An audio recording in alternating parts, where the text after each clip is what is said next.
deseable todo lo que ha contado Mirta, como un barómetro al revés, como donde dice se tenía miedo, nosotros no tenerlo, sería deseable, donde se dice la historia te la contaban escondidos, ocultos, pues todo lo contrario, lo que estamos haciendo ahora, contaros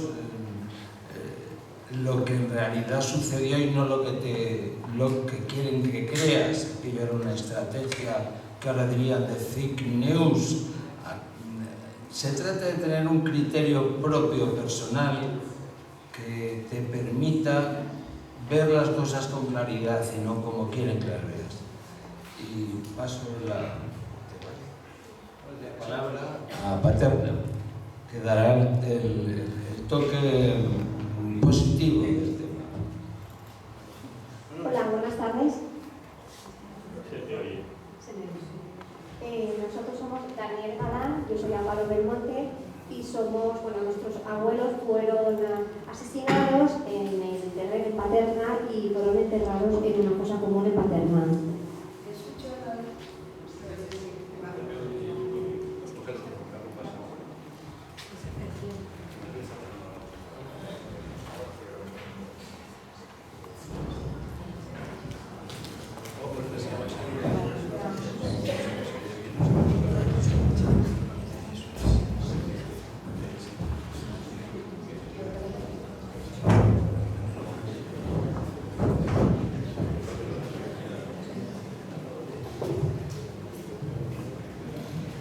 Nosotros lo que queríamos contaros es los avances que llevamos en Paterna. Para los que no sepan lo que ocurrió en Paterna,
Hola, ¿cómo estás?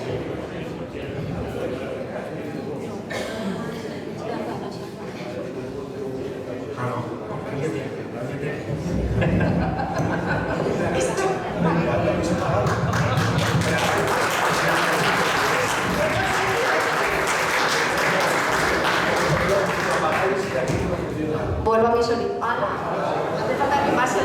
Bueno, vuelvo a mis orígenes. Estaba apagada. Bueno, lo que os queríamos contar es los hechos que ocurrieron en Paterna para los que no lo sepáis y un poco la situación actual del trabajo que llevamos realizado. En Paterna es una población que está a unos 10 kilómetros de Valencia.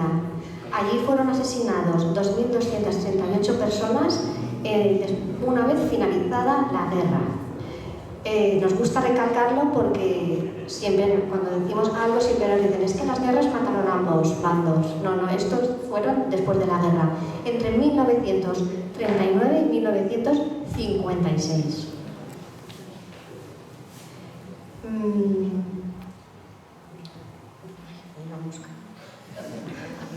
He perdido un poco el hilo, perdonad. Vale, Como ha dicho Mirta, estas 2.238 personas no eran solo de Valencia, sino eran de toda España. Eran trasladadas a un paraje muy cerca de Paterna, conocido como el Terrer o conocido también como el Paredón de España.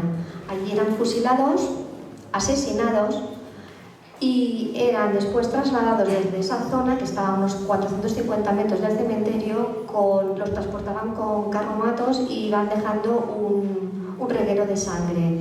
Dicen que pasaban por dentro de la población y a ese camino le llamaban el camino de la sangre. Todo era premeditado para generar el terror entre la población.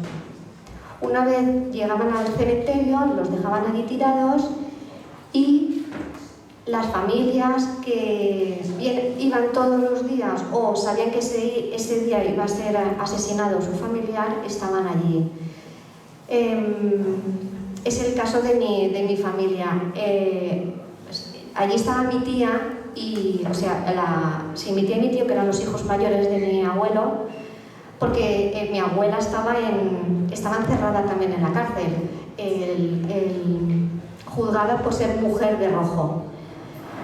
Las familias que estaban allí y veían a sus familiares pudieron limpiarlos de sangre y dentro de una botellita de cristal escribían el nombre en un papelito y lo metían dentro de la botellita, lo tapaban y lo ponían en la camisa del pantalón o en el bolsillo de la chaqueta, para una vez ser enterrados, pues ellos ya estaban pensando en exhumarlos para poder identificarlos y llevarlos a casa. Desde el mismo día que son enterrados, las familias hemos querido exhumar y llevárnoslo a casa. Actualmente en Paterna hay contabilizadas 155 fosas comunes. Pues es allá hacia el año 2010 cuando hay un cambio en la sociedad, que es llegabas allá al cementerio y nosotros cuando éramos pequeñas íbamos al cementerio, dejabas flores, estabas un rato allí y te ibas a otro cementerio, pero no se hablaba, había un silencio. Pero a partir del año 2010 es cuando te das cuenta de que hay un movimiento ahí de la gente, habían grupitos, hablaban entre ellos y ya mis hermanas y yo nos movíamos por ahí y nos íbamos a escuchar las historias de las familias que estaban en otra fosa. Y ahí es cuando te das cuenta, nos empezamos a dar cuenta de que la historia de nuestra familia era la misma historia que la de las familias del resto de familias. Y ya empezamos como a conocernos. No sé si habéis visto alguna vez el cementerio de Paterna. Las fosas están en el cuadrante primero izquierda cuando entras y allí eso eran unos hoyos unas fosas, unos hoyos del terror. Nuestras abuelas, poquito a poco, iban y con el poco dinero que tenían iban adecentando esa zona del cementerio, de manera que pudieron cubrirlas poniendo azulejos encima de las lápidas. Bueno, hicieron las lápidas ellas. Y en el azulejo ponían el nombre, el apellido, la edad, la localidad. Imaginaros, claro, eso no es nada, no es algo normal. Tú vas a un cementerio y no te pone la localidad donde es. Eso ya era un acto de rebeldía de ellas diciendo: mi marido o mi hijo ha sido asesinado y está enterrado en un cementerio que no es al que le toca. Esos pequeñitos actos de rebeldía se han ido trasladando de año en año y de generación en generación. Ellos eran la primera generación, nuestras madres la segunda generación y ahora hemos llegado nosotros la tercera generación, las nietas y los nietos, que nos consideramos guardianes de la memoria, porque vamos a seguir lo que os he comentado, desde el año 2010 empezamos a conocernos y es cuando empezamos a hablar entre nosotros, a reunirnos, a juntarnos, a contarnos las historias, y es cuando hemos creado una gran familia. A veces hablamos entre nosotros y nos decimos: ¿qué pensarían nuestros abuelos si supieran el movimiento memorialista que hay ahora en Paterna? La plataforma se crea pues, hace unos 4 o 5 años, en el 2019. Empezamos con 350 familias de las 2.238 y ahora, a día de, bueno, hicimos el otro día una encuesta y somos ya más de 700 familias que nos hemos reunido. Nos hemos juntado porque pensamos que juntos aunamos fuerzas, tenemos una voz única ante la administración. No queremos callar, hemos roto ese silencio que han mantenido nuestras familias por miedo. Cuando Elena contaba su historia, Elena Solana, me ha recordado a la historia de mi familia. Yo no sabía nada de mi abuelo y es a partir del año 2010 cuando nos ponemos a investigar y vamos a buscar el juicio sumarísimo. Vamos a Madrid a buscar el juicio sumarísimo para leerlo. Nuestros abuelos eran civiles, fueron juzgados, condenados a muerte. ¿Qué ponía? Condenados a... ¿Auxilio a la rebelión? No, adhesión a la rebelión. No, es peor. ¿No? Adhesión a la rebelión. ¿Los dos igual?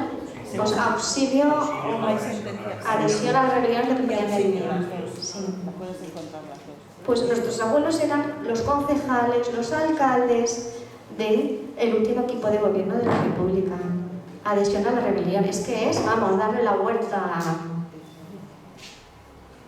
Bueno, pues decidimos crear la plataforma y ya empezamos, empezamos a movernos. Fuimos a Bruselas, al Parlamento Europeo, a pedir, a darnos a conocer y a pedir ayuda. Nos hemos también apuntado a la querella argentina, para que se puedan juzgar los crímenes del franquismo.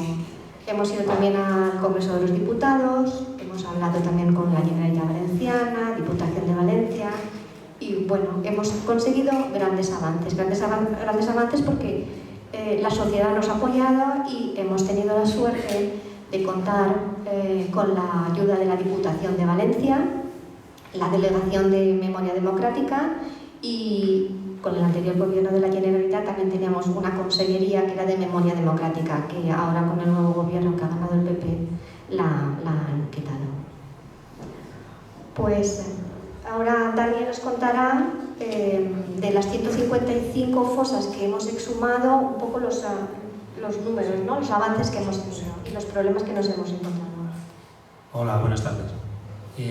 Bueno, pues toda esta historia, como ha comentado Milta antes y ha dicho también Amparo, viene fundamentalmente del miedo que había a hablar, a que pasara con los descendientes lo que había pasado con los republicanos, ¿vale? Con los padres, con los abuelos y demás.